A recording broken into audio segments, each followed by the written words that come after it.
Judith grew up without a mother. Her mother died when Judith was still a toddler, leaving her with only vague memories that surfaced occasionally. It's understandable, as Judith was only 4 years old when her mother succumbed to a heart attack. As Judith grew older, she learned that doctors had strongly advised her mother against pregnancy, warning that she might not survive it. However, her mother's desperate desire for a child led her to take the risk. Initially, contrary to medical predictions, both the pregnancy and birth progressed smoothly. Judith's mother radiated happiness beside her long-awaited daughter. Hope blossomed that they had defied the odds. Sadly, the illness eventually took its toll, and the young woman's health deteriorated rapidly. Despite their best efforts, doctors couldn't save her. Judith's father faced an immense challenge. Not only had he lost his beloved wife, but he was also left to care for a young child alone. With grandparents living far away, he had to manage on his own, mixing the duties of a father with a senior position at a plant, a demanding job that required maximum involvement, including night shifts, unexpected calls, and frequent overtime. Partly out of desperation and partly out of loneliness, Judith's father remarried quickly. Jacqueline initially presented herself as an ideal stepmother, spending time with Judith, taking her for walks and dressing her in beautiful clothes. Judith, desperately craving maternal affection, embraced Jacqueline wholeheartedly. Then Judith's half-brother Paul was born, and Judith found herself suddenly relegated to the background. A change both noticeable and hurtful. She tried hard to regain the adult's approval, but to no avail. Her father seemed to stop noticing her, while Jacqueline began to view Judith as a hindrance, annoyed by her very presence. This dynamic became the new normal. Judith grew up receiving only reproaches and criticism from her parents. New purchases for Judith became rare, as Paul's expensive hockey lessons took priority. Her problems went unnoticed, and any requests were met with lectures about the dangers of spoiling, teenage selfishness, and budget constraints. "We're not rich. Do you need a new phone? The old one still works fine," Jacqueline would snap. "But the camera is broken," Judith would reply. "Then you should have been more careful with it." Judith was compelled to get back on her feet and start living on her own sooner than later. "Your father and I aren't here to support you until you get married. We simply can't afford it," Jacqueline declared. Judith understood. Of course they wouldn't. They wanted her to grow up quickly and leave, as she had become an obstacle to their happiness. Judith felt uncomfortable in her own home. Her stepmother was hostile, her half-brother spoiled and dismissive. How else could Paul treat her, given their parents' behaviour? And her father remained indifferent, a stranger. Yet Judith knew he could be tender, loving and caring. She saw it in his interactions with Paul. This stark contrast deeply wounded Judith. By the school graduation, Judith had accepted her situation. She dreamed of graduating from medical college, finding a job, renting a place, and moving away from her indifferent relatives. Judith's desire to become a doctor stemmed from her mother's death. Having experienced the challenges of growing up as an orphan, she was determined to save other children from a similar fate. She believed that helping even one person would make it all worthwhile. Judith knew she couldn't attend university immediately after school. Her stepmother made it clear that no one would support her for long, and her father increasingly emphasized independence. So Judith enrolled in the local nursing school, excelling in her studies as always. After graduation, she left for the state capital. The move offered better job prospects and distance from her family. She harboured no ill will towards them. It simply seemed better for everyone to be apart. As Judith departed, her stepmother issued a final warning. "Paul has tutors now, plus hockey is expensive. We need to do repairs. You understand? If we were rich, things would be different. But we're in a tight spot. You'll have to rely on yourself. Find a good job. And don't get pregnant in the city. We can't support you and your child if anything happens." Judith merely grinned. What child? She had different plans. She wanted to work and study, simultaneously focusing on becoming a doctor before considering children. Of course, Judith dreamed of having her own family someday. She envisioned herself as a mother, perhaps even to multiple children, with a loving and understanding husband by her side in a spacious, cosy apartment. She longed to care for someone and receive care and attention in return. She wanted to escape her loneliness and feel needed. But all of this lay in the distant future. For now, work and studies came first. Judith secured a job as a nurse in a private clinic. The pay was good, enough to live on, rent a small apartment and save a little. She was fortunate to get into this medical centre immediately, thanks to one of her former teachers who knew the owner and recommended Judith as one of his best students. Gradually, Judith acclimated to the big city and independent life. Freedom. No one dictated what she could or couldn't take from the refrigerator. No one looked at her with irritation. The feeling of always being in someone's way vanished. Judith felt as if a weight had been lifted off her shoulders. She had long dreamed of this moment, but couldn't have imagined the relief she'd feel. It seemed to Judith that now nothing was impossible, that all roads were open to her. It was as if she had wings. New friends appeared, colleagues, young nurses. They often invited Judith to the movies, bars and clubs. It was exciting and novel. For so long the girl's life had consisted only of studies and home, where her stepmother, who had an unfavourable attitude toward her stepdaughter, ruled. Now Judith embraced life fully. She had fun with friends, dressed beautifully, and worked. She didn't stop learning either. Judith pored over textbooks to improve herself professionally and prepare for her upcoming entry into the medical academy. She understood it would be incredibly challenging. She'd probably have to give up her beloved job and find something with a more flexible schedule.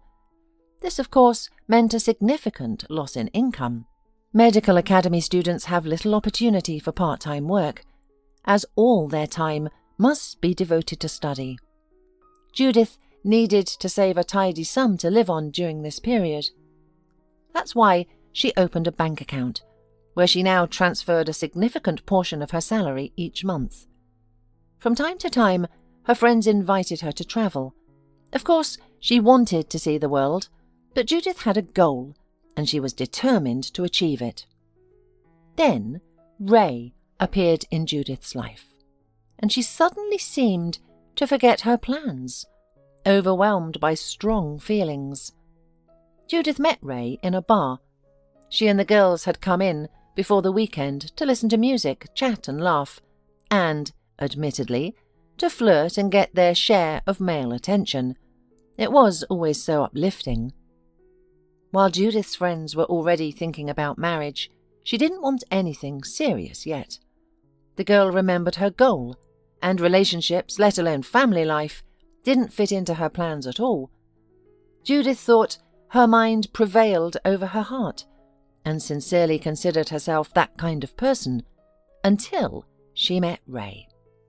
That evening in the bar, the girl didn't notice him at first. Millie, a friend, was hilariously describing an acquaintance, telling such funny stories about him that all of Judith's attention was riveted on her. The friends laughed until they were in tears. Millie was quite the storyteller. Suddenly, Judith felt a light touch on her shoulder from behind. She turned around and met the gaze of beautiful grey eyes. In them, she read admiration, interest, hope. It was Ray. Of course, Judith didn't know his name yet. He was tall, grey-eyed, stylishly and tastefully dressed. Athletic figure, charming, slightly confused smile, refined facial features. Such a man could easily star in a movie. "Good evening," said the young man, slightly embarrassed. It looked rather endearing. "This is for you," he added, handing Judith a rose, a bright red flower in a cellophane wrapping. Where did he get it? Judith wondered. Later, Judith would learn that Ray had been observing her for a long time before approaching. He liked her more and more. Eventually, the young man had dashed out of the bar, walked to the embankment, and bought a flower from a street vendor. At such a late hour, all the flower shops were closed, so he had to walk a considerable distance there and back. He had also hurried, afraid that during his absence the beautiful stranger might vanish. It was a small feat, in the name of a beautiful lady. Judith could hardly believe that such a handsome man had paid attention to her. She knew she was attractive, but the bar was full of girls much prettier than her. Yet Ray had approached her, and with this flower, obtained with such difficulty. They left the bar that evening together. Vigilant Millie asked Judith to call when she got home. That was her way of looking out for her friend. Judith smiled. It felt nice to know someone cared about her, and now she had not only a friend, but also a potential boyfriend. So handsome, striking, gallant. It was a wonderful evening. They walked around the city until morning, getting acquainted, talking, laughing. It turned out that Ray wasn't much older than Judith, but already owned his own business, an auto parts store. Later, Judith would learn that Ray had received the store as a gift from his uncle, who also supervised his nephew, helping him stay afloat. But that night, Judith somehow decided that Ray had achieved everything on his own. Perhaps she just wanted to believe so. It was the final harmonious touch to his image of a prince on a white horse. Ray showered Judith with compliments. The girl had never heard such words addressed to her. It made her dizzy. "You're a gorgeous girl. I was admiring you all evening, but I didn't immediately dare to approach," said Ray, gently squeezing the girl's hand. "I was afraid you might reject me, and your friends intimidated me, but then I realized I couldn't wait any longer. I didn't want to miss my chance." More eloquent than Ray's words were his eyes. He looked at Judith in such a way that she felt like the most beautiful girl in the world. Unique, one of a kind, the best. Judith had never felt so desired. It seemed that her presence made Ray happy. She felt goosebumps on her back. Of course, Judith allowed the guy to walk her home, and she didn't mind when he asked to stay until morning. Soon, they were living together in Judith's rented apartment. Ray had moved in from his parents' home. They were blissfully happy. Judith finally cared for someone and felt cared for in return. Everything was just as she had dreamed. Ray earned well and often gave gifts to his beloved. He enjoyed ordering food from restaurants or taking Judith to cafes. He adored surprises, a festive sort of man who constantly gave Judith presents, both for special occasions and without reason. Once he presented her with a set of turquoise earrings and a matching bracelet, saying the colour reminded him of her eyes. Naturally, this delighted Judith. She had never felt so needed and loved. Ray had his shortcomings, of course. He never cleaned up after himself or cooked. Washing floors, cleaning the kitchen, doing laundry, and organising their days fell to Judith. Now she had to care not only for herself but for Ray too. But he was a man, after all. Household chores were a woman's responsibility, she thought. Ray provided for them, worked hard, and brought colour to their routine, making life brighter and more interesting. That was important too. Most importantly, Ray loved Judith as perhaps no one would ever love her again. He often expressed it directly, unafraid like many men, professing his love daily, giving gifts, gazing at her adoringly, and arranging surprises. Then suddenly came the pregnancy. Judith hadn't intended to become a mother so soon. She had been thinking about enrolling in medical school, but this happened unexpectedly. When Ray learned the news, he rejoiced, hugging Judith and spinning her around the room. "This is wonderful," he exclaimed, his eyes shining. "Just think, we're having a child. I'll walk with the stroller. I'll be a wonderful father and a great example to our son." "Son? We don't know who we're having yet," Judith replied. "Of course, a son. First we'll have a son, then another, and the third will be a daughter." Judith smiled. With Ray, all her doubts vanished. She, too, was now happy about the pregnancy, though initially the news had frightened her and raised many questions. What about her admission to the medical school? What about studying there? "Family and children are what matter most," Ray stated authoritatively. "Your studies? What are they for? You already earn good money as a nurse. And studying, well, imagine how much time and effort it would take. Do you need that? We're at the age where it's time to have children and build a family." Judith found herself agreeing. She wanted to agree. She even felt relieved. Now there was no need to think about enrollment or combining work with demanding studies. She could enjoy waiting for the baby and the closeness of her beloved. Ray and Judith married. The wedding was modest, just the young couple and the groom's parents at a restaurant. Judith's father and stepmother didn't attend. They had to accompany Paul to his next hockey competition. Of course, her parents couldn't miss such a grand event. Well, it was expected and didn't even hurt, because she had Ray, and with him nothing was frightening. Judith trusted Ray completely. They moved into a new apartment, large, bright, in a prestigious neighborhood. Another of Judith's dreams came true. Ray had inherited this apartment from his grandmother. His parents hadn't allowed him to live there independently until he married. Now that Ray was a husband with his own family, he had grown up enough to move into a separate apartment. It needed repairs, though, and Judith found the funds for that. It was her savings, money she had collected for her upcoming studies. But plans had changed significantly. Now her studies were postponed indefinitely, and the baby was on the way.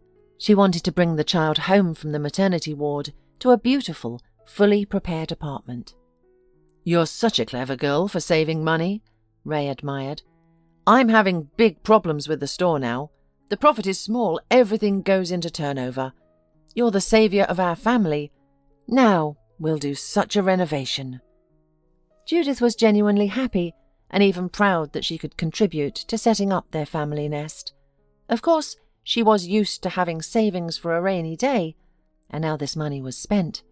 But she felt calm and confident because Ray was around. He loved her and their unborn baby so much. Ray was strong and reliable. He would take care of them. Then Connor was born. When Judith held the baby for the first time, she experienced a rush of feelings stronger than she had ever known. Her father congratulated her rather dryly over the phone. Jacqueline only conveyed her congratulations through him. Neither seemed interested in little Connor. Well, of course, Paul had entered university, and not just any university, but the one in the capital, the pride of the family. Judith imagined how much money his parents spent on his education. They weren't interested in Judith's life. She had given birth, nothing special, and the new mother didn't count on their support. And then there was Ray. His reaction to the baby puzzled Judith. At the hospital discharge, the young man behaved perfectly, looking at the baby tenderly, taking pictures with the tiny bundle, showering his wife with flowers. But at home, Ray rarely approached the child. The baby seemed to cause him either fear or disgust. The infant's cries only irritated the young father. It was evident from the expression on his face. Judith was saddened by this attitude. She wanted her husband to share her enthusiasm about the baby. Judith tried to tell her husband about their son's achievements. He smiled, turned over, sat up, grew his first tooth. Ray always listened with half an ear. Since the birth of his son, he began to appear at home less often, citing work as an issue. Judith soon realized that her husband was spending time with friends in bars and clubs. Ray returned home late, smelling of cigarettes and other people's perfume, sometimes without even removing the nightclub's wristband. It was obvious what was happening. The most hurtful thing was that Ray now looked at Judith differently, as if through her. There was no more interest, no more admiration. Judith realized that she irritated her husband, and it pained her. She knew that childbirth and motherhood had changed her. Sleep deprivation, poor diet, hormones, constant fatigue. Her hair had lost its luster, and she'd gained extra pounds. But it was only temporary. After all, this was a small price to pay for the joy of parenthood. Why couldn't Ray understand this? Judith hoped everything would change when Connor grew up. Sons and fathers typically become close, sharing common interests, experiences, and male friendship. Yet as Connor grew, Ray remained indifferent to him, despite Judith's efforts to involve her husband in childcare and bonding. "I'm tired, I've worked all day," Ray would protest when asked to take Connor for a walk. "I want to watch TV in peace. And you're pushing me out with him. You're home all day. Can't you walk your son by yourself?" Judith could only sigh. Of course, she could walk with the child. She even enjoyed it. But she desperately wanted their son to bring Ray the same joy. It seemed Ray had expected something else from fatherhood and family life. He looked very disappointed. Connor grew up and started kindergarten. Judith returned to work, which made her incredibly happy. But it soon became clear that she couldn't keep her old job. Their son frequently fell ill, requiring her to take sick leave, which wasn't welcomed at the private clinic. Ray could have helped. He had his own business and was his own boss. He could have spared time to come home for a couple of days. But he didn't want to get involved. "Childcare is a woman's job, and the man is the provider. It's not my business to wipe the baby's nose." Judith had to quit her job at a private clinic and work as a nurse at the state hospital. The schedule was more flexible, and the management was more loyal. The salary was significantly less, but Judith tried to view this as a temporary setback. She no longer dreamed of becoming a doctor. Family life had turned out to be much more complicated than she had imagined. Childcare and household worries all fell on Judith's shoulders only. Ray worked and earned well, but that was all his contribution to the family. His life changed little after their son's birth. He still met with friends and even went away with his buddies for days at a time, flying to the seaside or going hiking. Ray grew more and more distant. Judith became a stranger to him, boring him with her endless domestic issues and problems. He paid little attention to Connor. The boy still bothered him. Judith kept hoping to see some paternal feelings in her spouse, but in vain. Perhaps it was too early for him to become a father. He saw himself as anything but a parent to a little boy, or a model family man, a cool businessman, a young party-goer, a great friend. Household responsibilities depressed and burdened him. Ray didn't even try to hide it. When Connor was 5, Judith's father passed away. They had grown distant in recent years, becoming almost strangers, but Judith still felt a sharp longing for her father.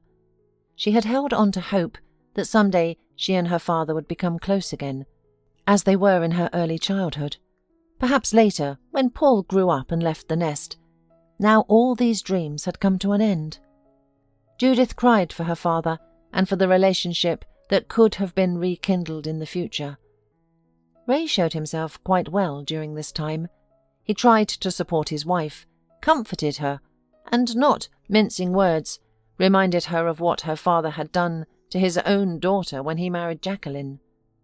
A few months later, when it came to dividing the inheritance, an unpleasant surprise emerged.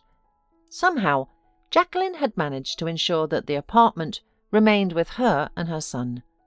This was a blow for Judith. She had been counting on at least a partial claim to the living space, and now she found herself without any stake in it. At least Judith had settled down with her own family. She, Ray and Connor lived in a spacious, comfortable, bright apartment with beautiful renovations. They had a roof over their heads, which probably soothed her stepmother's conscience. Judith could easily imagine Jacqueline saying to a friend, "I put so much effort into this apartment. I took care of my husband, gave birth to a son. I have the right to remain the sole owner here. And Judith, that flighty girl, got a good job and married well. But she forgot about her father, never set foot here. So, tell me, does she have the slightest right to claim this apartment? Has she invested a penny in it?" All right. Judith resigned herself to this situation. She cried, exhaled, endured Ray's dissatisfaction with the outcome, and moved on with her life. Judith had enough problems without Jacqueline. Her work was physically exhausting and not well paid. Connor was constantly sick, forcing her to ingratiate herself with her bosses every time she needed sick leave. And, most importantly, her relationship with Ray grew increasingly strained. Judith tried desperately to rekindle Ray's feelings. She took care of herself, went to the gym, updated her wardrobe, and read numerous articles on family psychology. She attempted to engage Ray in interesting conversations and planned activities for them both. All in vain. He had become unreachable, distant, cold, and indifferent. It seemed Ray was content with the mere presence of a family, a submissive wife who managed everything, cleaning, cooking, childcare, without causing unnecessary stress. A beautiful, healthy son. From the outside, Ray appeared to be an ideal family man, which helped his business relationships flourish. However, he clearly had no desire to invest in his family, do anything for his wife and son, or pay attention to them. He preferred partying with friends, clubs and restaurants, as if he hadn't had enough of that lifestyle. Judith gradually realized that her husband might never outgrow this phase. Perhaps it was simply who he was. Once, Judith believed Ray's admiring looks and captivating words were reserved only for her, but then she had witnessed how he interacted with female colleagues, looking at each of them as if she were the most beautiful woman in the world. The women were visibly flattered by this attention. Judith attempted numerous sincere, frank conversations with her husband. She thought he would listen. After all, they once understood each other without words. But each attempt ended in an argument. Ray accused her of violating his personal boundaries, of being nerdy and even mercenary. He reminded her that he was the sole provider and that they lived in his apartment. He demanded understanding, freedom, and sympathy. After such conversations, Judith felt worthless and guilty. Ray knew how to be persuasive. Fear gripped Judith as she watched their family life crumble. Either Ray had transformed into an entirely different person, or Judith had finally opened her eyes to see him for who he truly was, an irresponsible, albeit charming, poseur. All of Judith's attempts to salvage the situation only seemed to make things worse.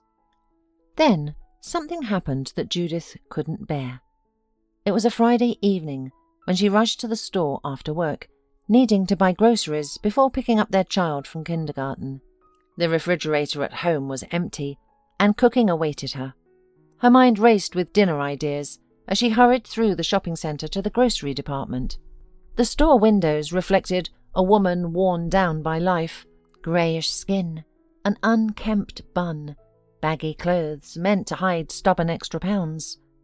Judith disliked her reflection, but clung to hope that things would change, that life would become easier, better, more pleasant. Their son was growing up. Soon, she'd have more time for herself. Occasionally, Judith noticed couples in love, young girls dressed up carefully for their dates, boys with loving eyes and tender embraces. Once, people had looked at her and Ray that way, perhaps even admired them. They had been a beautiful couple, but that seems so long ago now. Suddenly, on the first floor, a familiar shirt caught her eye, a delicate peach shade, her husband's favourite. Judith looked closer and couldn't suppress a gasp. There was Ray, wearing that very shirt, passionately embracing a tall, slender blonde by the waist. The woman laughed merrily, clinging to him. Ray gazed at her with his trademark adoring look, occasionally brushing long strands of hair from his beautiful companion's face with a tender gesture. Judith observed the couple from the second floor for a while. Unaware of her presence, they behaved freely. Ray held the blonde closer and closer until they disappeared into an expensive Italian restaurant within the shopping centre. Judith had seen enough. She sank helplessly onto a bench near the escalator. So, Ray is cheating on her. Though Judith had harboured suspicions before, she had always dismissed them, convincing herself that her husband was simply spending time with his male friends. She had even managed to accept the idea that men needed such companionship, like air. But this blonde, she was definitely not Ray's friend. Their intimacy was evident in the gestures and glances. That evening, after their son Connor had fallen asleep, Judith decided to confront Ray. She deliberated for a long time, but realized she needed clarity and truth, no matter how painful. Ray didn't even try to deny it. He listened calmly as Judith spoke, her voice trembling, her legs unsteady. She must have looked pitiful, for her spouse regarded her with contempt. "Well, that's great," Ray finally said when Judith fell silent. "You figured it out yourself, saving me the trouble of explaining. Yes, I have another woman. I'm in love with her beyond words. And you know what? Before you start protesting, let me say this. Everyone has the right to love. You can't control your feelings, can you? We're never each other's property." Judith sank slowly onto the sofa. His self-assurance and apparent sense of righteousness stunned her. There wasn't a shadow of embarrassment or guilt in his demeanour. Ray spoke at length that evening, presenting Judith with a fait accompli. "Yes, I have a woman I love. Beautiful, interesting, fun, unburdened by everyday life. With her, I can discuss more than just bills and children. She's ready to listen to her man. I love her, truly love her. We plan to live together in this very apartment. The move will happen within the month, and we'll divorce because she's expecting my baby. We need to settle this quickly." But what about us?" Judith stammered, confused. Her head spun with this new information. Not only did Ray have a mistress, but she was pregnant and planning to move into this apartment. The apartment where Judith had invested all her savings in renovations. The apartment she had considered her own. Connor was born and raised here. He adored his room. How can this be? Ray shrugged his shoulders. "You're not the first nor the last to divorce her husband. You have a job. You'll rent an apartment. An alimony? I'll pay for Connor, of course." Alimony. Judith knew that her spouse officially reported the minimum income. Alimony from such an income would be pennies. And Judith couldn't work normally, having to constantly take sick leave. Ray knew this well. "But I'm not kicking you out right now," Ray concluded. "I'm not such a monster as you try to make me look. You'll find an apartment. I'll help you with the move. Everything will be fine." Well, maybe he would be fine. But Judith foresaw a hard life for herself. She couldn't imagine how she would cope with it all. The outlook in her head was very bleak. Judith felt so alone, so weak and helpless. And no one needed her again. Only now she wasn't responsible for herself. She was with Connor, and Judith felt she was a terrible mother. Good parents can provide their children with everything they need. But what could she, Judith, do? The woman began to look for a suitable apartment. However, nothing worked out for her, not with her salary. Ray now rarely appeared at home, living openly with his mistress, sometimes calling Judith, hurriedly inquiring about the progress of her search for a new home. And Judith had nothing to please him. In despair, the woman decided to resort to an extreme option. The day before, a very unusual story had happened to her. The woman worked as a nurse in the regional hospital, where patients from villages were brought, and in the cardiology department lay an old woman, dry, grey, wrinkled, with very kind light blue, almost faded eyes. Judith felt sorry for this woman. Mrs. Hutchinson was an ideal patient. She didn't complain much, was friendly with the staff, and obediently followed all her appointments. She was already in her 9th decade, and of course the elderly woman had significant heart problems. Everything indicated that she didn't have long to live. No one visited the elderly woman, while other patients were visited by their relatives. Judith felt sorry for her. She would give her something to eat, or talk to her. It wasn't especially pleasant and valuable for a lonely old person to communicate with her. Judith soon learned that Mrs. Hutchinson had once had a large family, a daughter and 2 sons, and a beloved husband, and then fate began to strike one blow after another. First, her husband passed away. He wasn't old yet, but that's how it happened. The man didn't take care of his health and worked hard. Then disaster struck their eldest son, who had chosen the military profession and knew the risks he was taking. Later, his brother died, drowned.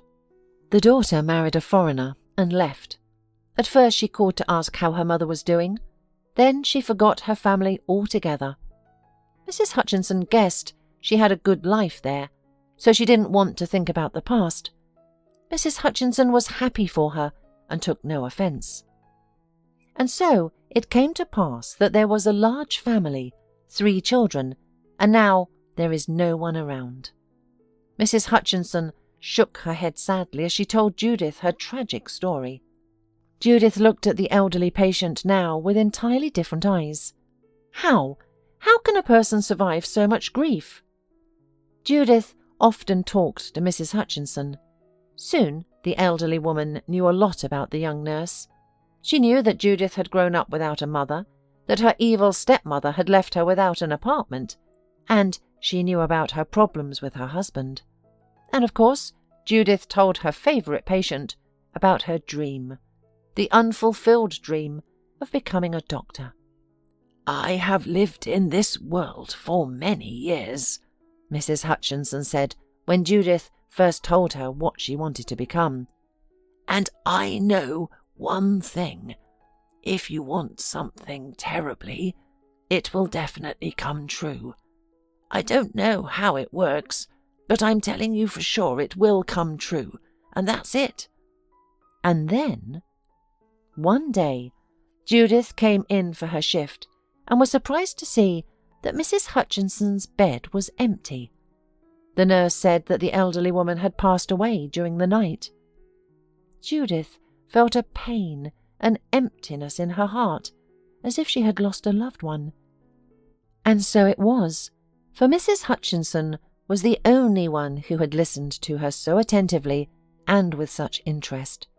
She pitied and sympathized with Judith, and even managed to find encouraging words. A little later, a surprising thing came to light.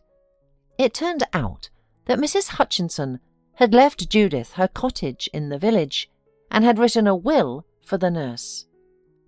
"Wow, this is unexpected," Judith shared her impressions with her colleagues. "What's so unexpected?" asked Kate, a young doctor. "She has no one at all, and here you are, The old woman was pleased that someone was listening to her. The elderly need a lot of attention. You brightened up her last days, and she thanked you. You can't take your old house to the next world anyway, and the old lady understood that. Lucky you. Lucky indeed, Diana, the head nurse, grinned. What will Judith do with this junk in the middle of nowhere? The house of such an old lady, it's a wreck, definitely. I wouldn't even look at it. Drive 2 hours to this village to look at a blackened, shriveled shed? No thanks. I've got better things to do. The others shared Diana's opinion. They all agreed that the inheritance was not worth a penny, and Judith thought so too, of course. She had almost forgotten that she owned the village house, but considering the new circumstances, she had to remember.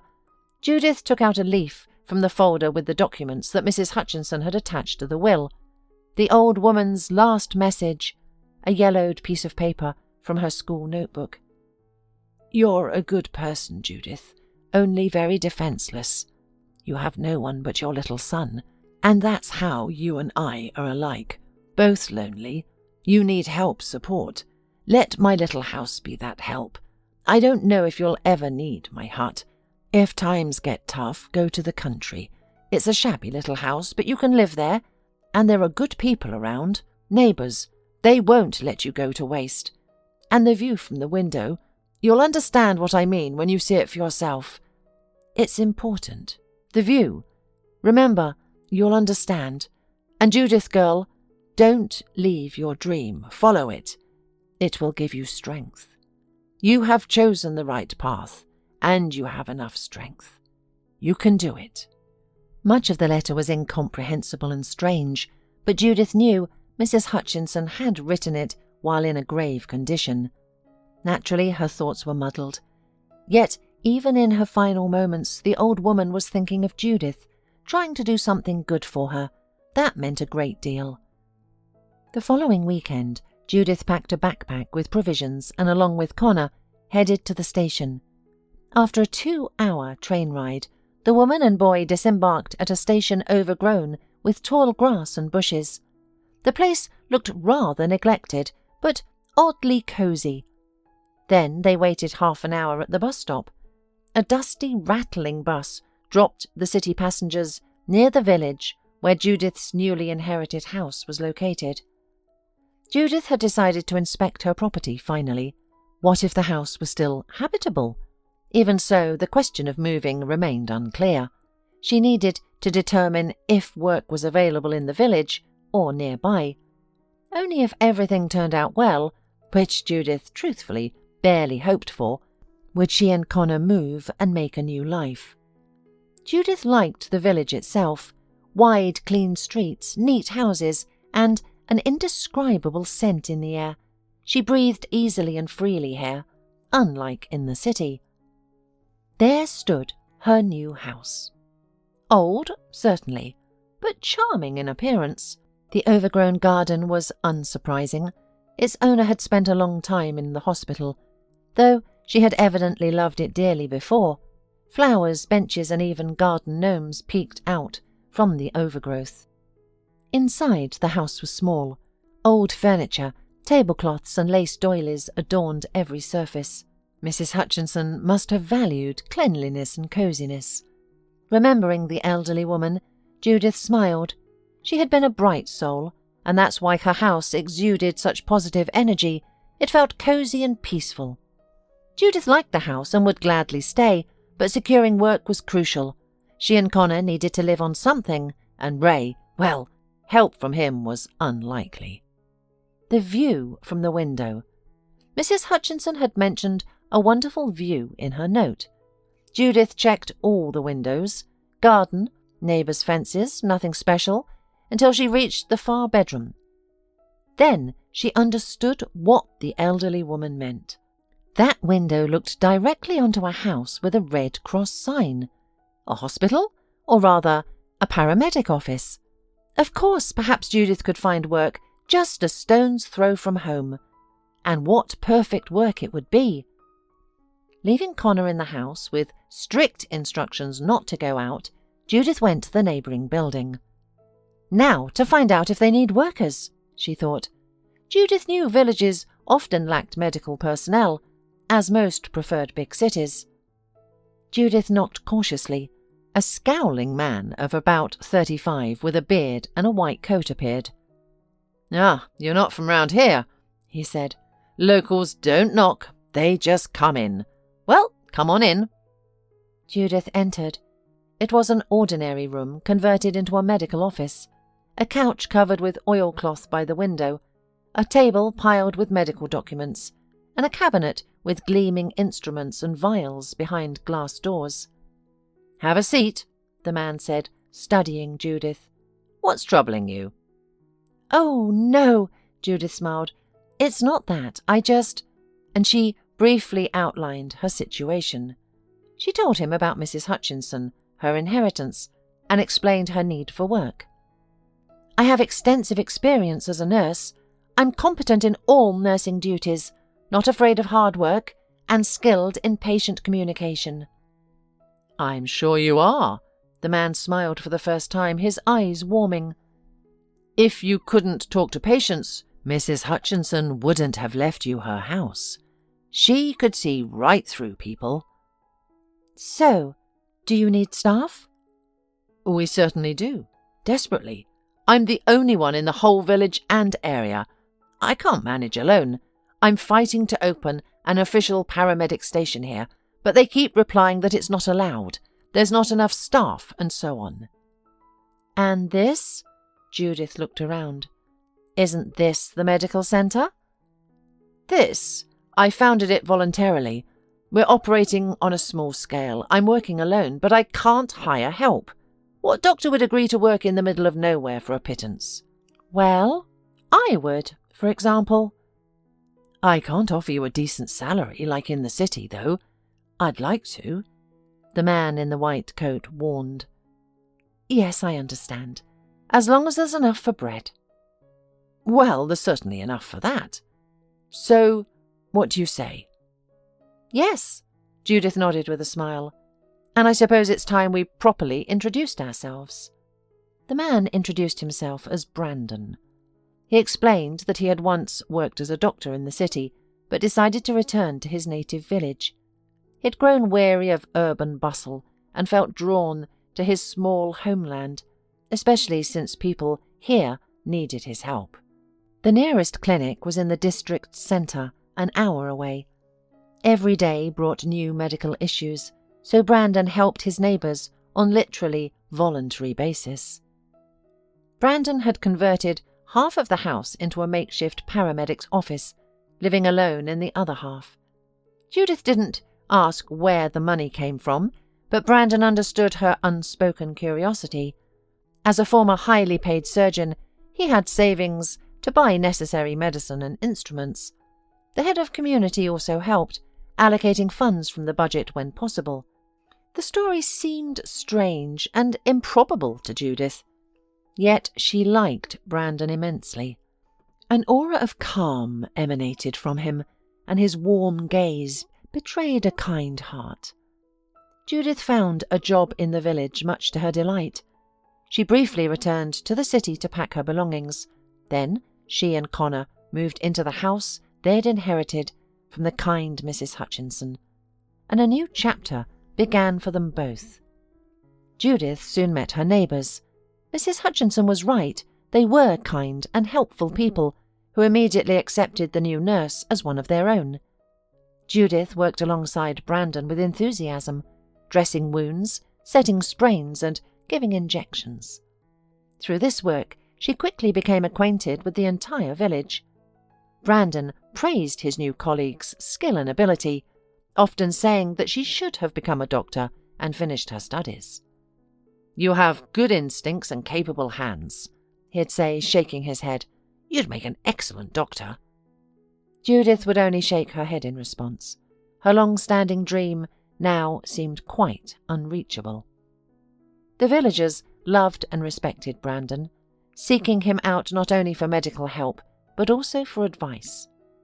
Local men often invited the doctor to join their gatherings, but he invariably declined. He didn't drink at all. He did, however, smoke heavily. Despite his outward sternness and taciturnity, Brandon was a kind and sensitive man. He quickly found common ground with Connor. Brandon adored children in general. His eyes would immediately soften, and a smile would appear on his face at the sight of little ones. The doctor kept candy in his pockets for such encounters, and the village children reciprocated his affection. Although Judith and Brandon worked side by side, she knew almost nothing about his past. He preferred not to discuss himself.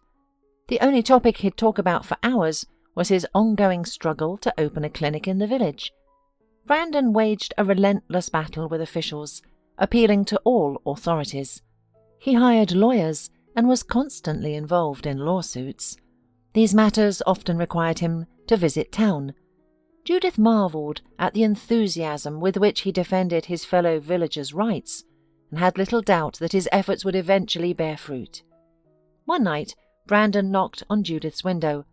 This was a rare occurrence, signalling that someone in the village urgently needed medical attention, and Brandon couldn't manage alone. She had been asleep for some time, but upon hearing her boss's voice, she immediately woke up and smoothed her hair, not wanting Brandon to see her dishevelled. Judith tried not to admit it to herself, but she was attracted to Brandon. Of course, she never showed her feelings. "I'll get dressed and come," Judith called out to Brandon. "All right, just hurry. It's quite a situation, a real emergency." As soon as she arrived at the office, Judith grasped the situation. On the couch lay Rebecca, writhing in pain and clutching her enormous belly with skinny arms. It was clear labour had started early, and Rebecca was carrying twins. "Did you call an ambulance?" Judith asked, striving to keep her voice steady. There was no need to further frighten Rebecca. "Of course," Brandon replied, "but you know it can take an hour or more for them to reach us, and there's already significant dilation. Rebecca won't wait for them to deliver the babies. Have you ever handled something like this?" "No," Judith said, paling. "Neither have I. I'm actually a neurosurgeon, but we have no choice. We're the only medical professionals here." Brandon had already prepared everything necessary: sterilized instruments, boiled water, and stacked clean towels. It was dangerous, very dangerous. With twins, there was no telling how the delivery would progress, and they couldn't give Rebecca an ultrasound or CTG. They had to proceed almost blindly. The first to be born was a girl. Brandon assisted in the delivery, deftly caught the baby, and handed her to the dazed Judith, who wrapped the newborn in a towel. The girl was tiny, premature, and blue. She didn't cry, a limp body with no signs of life. For the first time in her life, Judith began to resuscitate an infant, a premature one at that. She cleared the baby's mouth of mucus and began to rub the tiny chest to stimulate the lungs. Finally, the baby opened her eyes and gave a weak squeak. Judith exhaled in relief. It was a victory. At that moment, Brandon held the newborn's brother in his arms. He was born much stronger and healthier. The boy immediately announced his arrival with a sonorous cry. Judith smiled. That could only mean one thing. The boy was fine. Brandon tended to the mother while Judith cared for the children. They had done it. Waves of joy washed over Judith. A weight lifted from her shoulders. Everything had gone well. The children were premature but alive and healthy. She and Brandon made an excellent team. Rebecca's husband, mother, and mother-in-law, who had been waiting anxiously outside, entered the office. They stood behind Judith, gazing at the babies with smiles. But something was wrong with Rebecca herself. The relatives didn't suspect anything yet, but Judith could see that Brandon was fussing. Something wasn't right. That's when the ambulance arrived. The paramedics surrounded Rebecca, barely glancing at the babies.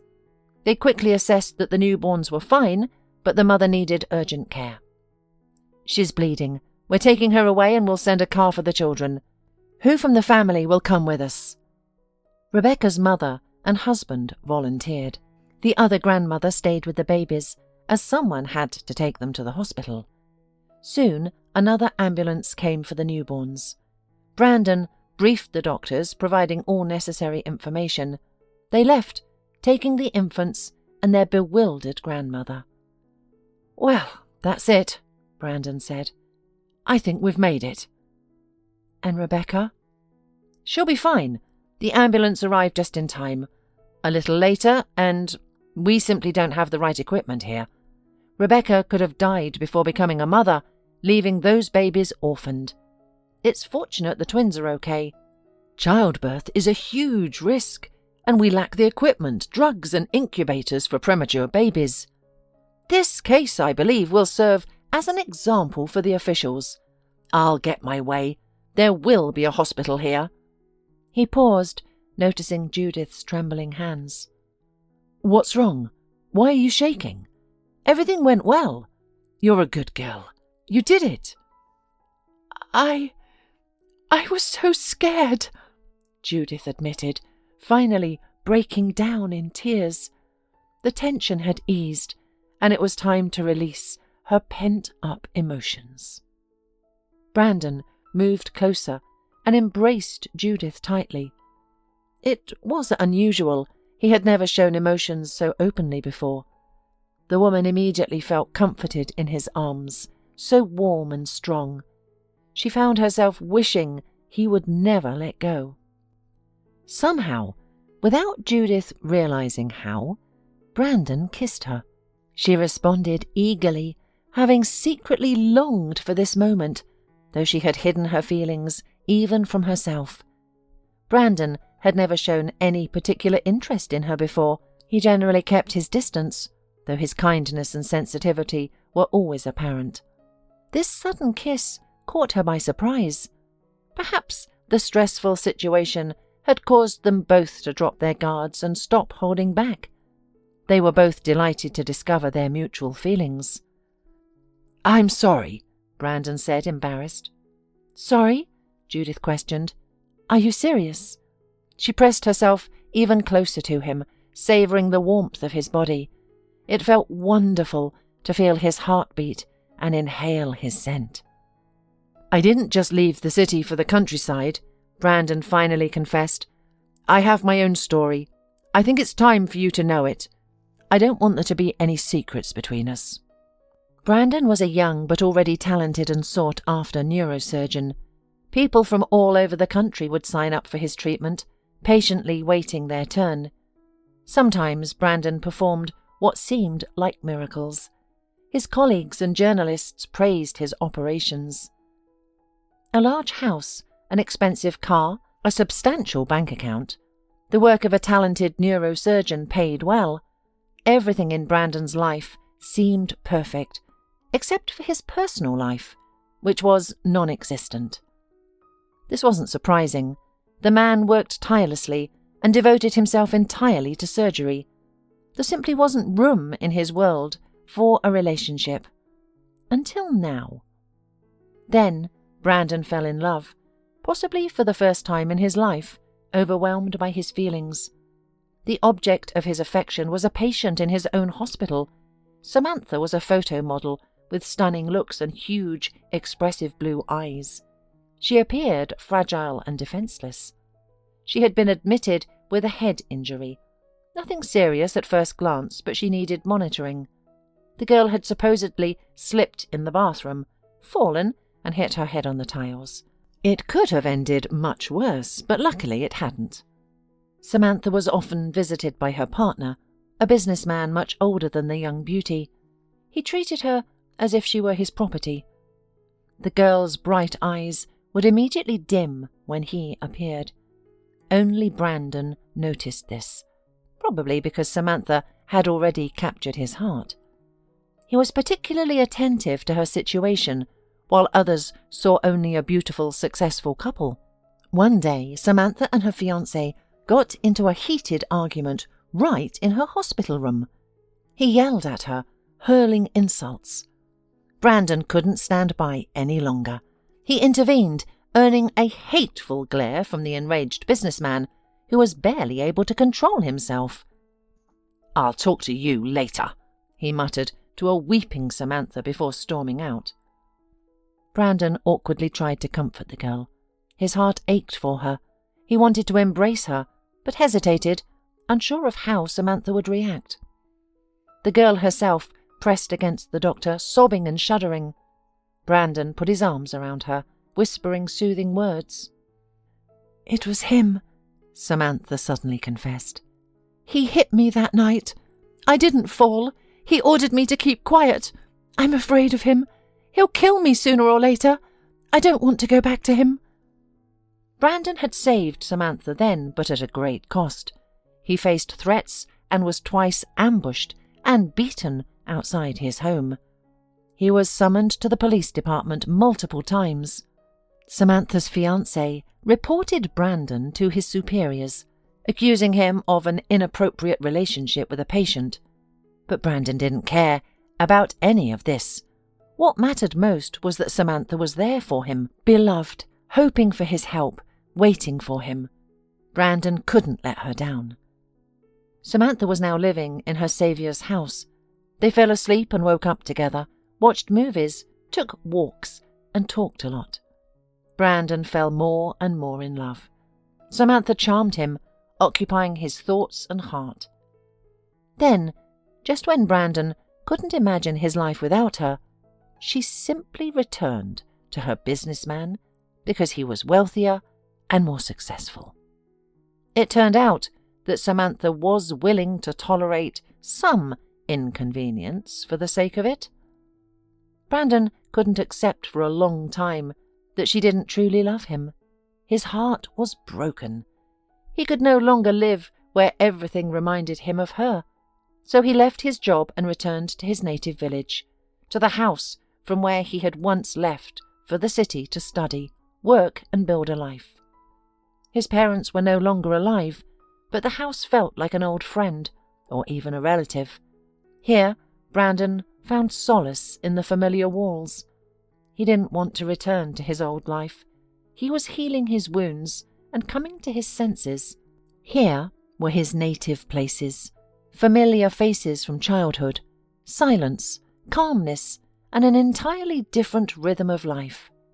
No one knew Brandon's history.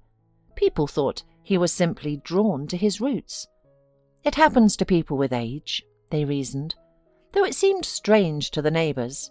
Well, they figured, the rich have a right to their oddities. Brandon couldn't stay idle for long. He realised there was no place in the village where people could get medical help, so he started his fight. He knew it would be a long battle. After all, it's human nature to get sick and injured, and people needed help now. So he opened an improvised medical centre, using his savings to buy what he could afford. "I settled in here, thinking I would never leave," Brandon said, holding Judith tighter, as if afraid she might disappear. "And here you are, so kind, so good, so frank. You care for people just as much as I do. It's like I found a soulmate." "I feel the same," Judith smiled. Judith slid under the blanket and closed her eyes. "Tomorrow," she thought, "I'll finally get my medical degree. The dream has come true, thanks to Brandon too. We've been together for so long, and we seem to love each other more every day. It's wonderful." By then, Brandon had succeeded in opening a tiny hospital in the village. Rebecca's case with her twins had played into his hands in this struggle. The clinic was housed in a 2-story building of the former pub. It was renovated, equipment was brought in, and medical staff were invited. With a sense of accomplishment, Brandon and Judith returned to the city. Now they were a family. Connor couldn't believe his happiness for a long time, and neither could his mother.